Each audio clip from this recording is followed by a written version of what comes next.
An AI finished a task, failed, and then went back through everything it did wrong while it slept. Not a human reviewing the logs, the AI reviewing itself. And the next day, it was 6 times better at the same kind of work. Nobody changed the code. Nobody updated the code. Nobody changed the training data. The agent just went back through its own failures and worked out what to do differently. 6 times the success rate from that alone. What they built is basically a replay loop. The agent finishes a session, then goes back through what it did, finds where it broke down, and updates how it will approach the same kind of problem next time.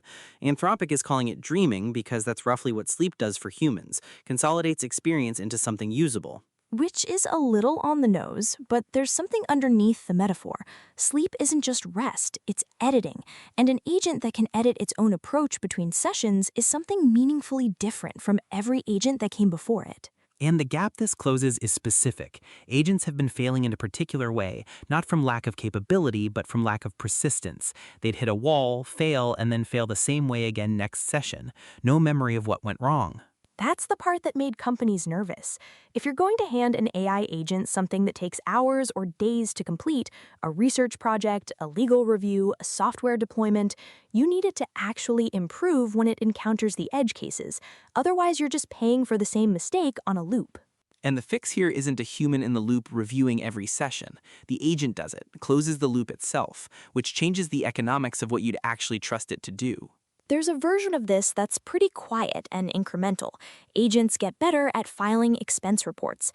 And then there's a version where the same architecture is sitting inside something that's been running for 6 months and has consolidated 6 months of hard-won context. That second version is genuinely different from anything deployed right now. Most AI systems have no persistent memory across sessions. You start fresh every time. A system that's been learning from its own failures for half a year is closer to a junior employee than a software tool. And Anthropic is the company that built a model so good at breaking into systems, they didn't release it. They tend to see the risks before anyone else does. So when they're the ones handing agents the ability to self-correct, the question is less about whether this works and more about what they already know about what comes next. There's a teddy bear you can buy on Amazon right now, powered by the same AI model that runs ChatGPT that told a child how to find a knife and light a match. Not a glitch, not a one-time edge case, a product, sold, shipped, sitting in a kid's bedroom. And the bear isn't some obscure prototype. It's part of a wave. Over 1,500 companies in China alone launched AI toy products in the last year or so. Stuffed animals, robots, companions. All of them conversational. All of them learning what the child talks about. The thing that makes this genuinely different from, say, a tablet with parental controls, these toys are designed to feel like friends. A child doesn't think of a teddy bear as a device. They tell it things. And the AI on the other end of that conversation isn't built for children. GPT-4o, the same model that powers ChatGPT for adults, is a general-purpose system trained on essentially the entire internet. It has no built-in understanding of who it's talking to. You dress it in a plush exterior, and it's still the same model. So the safety layer, whatever filtering exists, is basically a costume. Regulators are starting to notice. The pressure for some kind of framework is growing. What can these toys ask? What can they remember? Who has access to those conversations? Because a kid talking to a teddy bear for an hour a day is generating a remarkably detailed profile. What they're afraid of, who they're fighting with at school, what their parents said at dinner. And right now, there's no rule about where that goes. These aren't niche products. The ones getting traction are $30, $40, the price point that puts them in the same conversation as any other holiday gift. Which means the policy question isn't coming eventually. It's already overdue. The toy is already in the house. The question now is whether anyone will decide what it's allowed to say before the next generation gets considerably smarter. The organization that watches over North America's power grid just issued its highest-level emergency alert, 3rd time in 9 months. The same alert level. The same alert level. And it's not a hurricane or a heat wave, it's data centers. The way a power grid stays stable is by constantly balancing supply and demand in real time. Generation has to match consumption, or the whole system can oscillate and collapse. Load is just the word for whatever is drawing power at any given moment. And the grid was built around loads that change slowly. A city waking up in the morning, a hot afternoon, gradual shifts. Training a large AI model doesn't do that. You go from almost nothing to an enormous power draw in literal seconds. We're talking about facilities that can pull hundreds of megawatts, enough to power a mid-sized city, and they can ramp to full load faster than the grid's automatic defenses can respond. So by the time the system detects the swing and tries to compensate, the damage is already done. And nobody wrote rules for this because nobody anticipated it. The grid operators have regulations built around how factories and office buildings use power. There's no framework for a building that behaves like this. What makes this harder is that AI training runs aren't predictable. You don't necessarily know when a cluster of tens of thousands of GPUs, the specialized chips that do the number crunching inside AI models, is going to kick on at full capacity. The direction this is heading, and grid operators are starting to say this out loud, is that new data centers may eventually need to generate their own power on site, rather than just draw from the grid. Bring your own power plant. Which changes the math on everything. Who can afford to build one of these? Where you can build it? Who controls the energy supply underneath the models everyone uses? A hacker group just went after Canvas, the platform tens of millions of students use to submit assignments, check grades, message professors.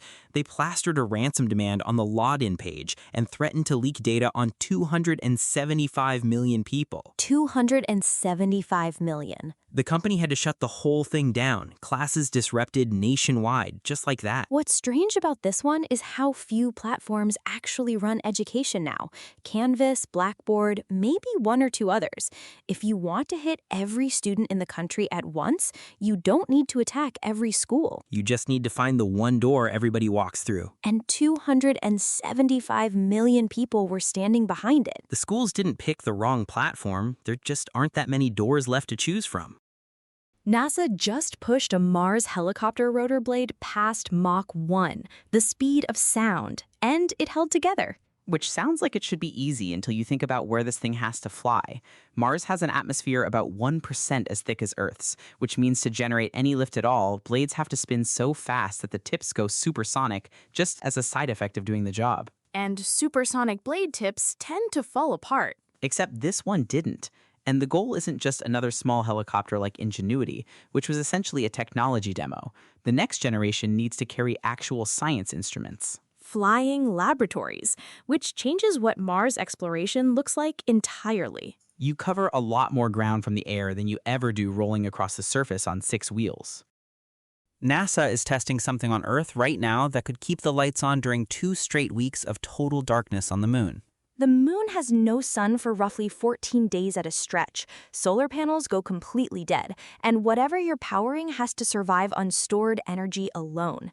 This device works like a rechargeable battery, except instead of chemical cells, it runs on hydrogen and oxygen, breathing them in to generate power, then using surplus electricity to split water back into the gases again. A closed loop. And it's lighter than conventional batteries at the same energy output, which matters when getting a kilogram to the lunar surface costs somewhere between a small fortune and a large one. If this passes the tests, it's not an accessory for a moon base. It's closer to the thing the moon base can't exist without. People are spending stablecoins, digital currencies designed to hold a fixed value, usually pegged to the US dollar, with physical cards, not crypto wallets, actual cards, and that spending doubled in the past year. A RAIN executive said in some Latin American markets, stablecoin cards could hit double-digit share of all card spending before long, which is a number that would have sounded invented 2 years ago. The reason it's growing is almost deliberately undramatic.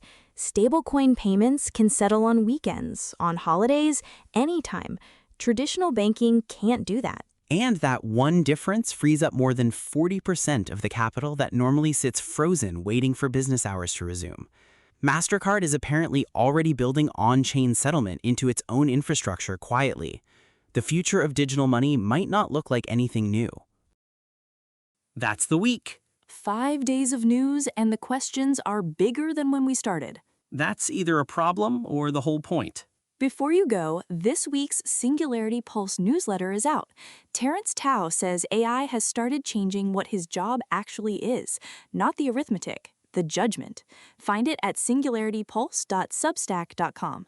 And this weekend, tomorrow on Deep Dive, Act 3 of How AI Happened. Sunday on Origins, Act 3 of The Street of Hormuz.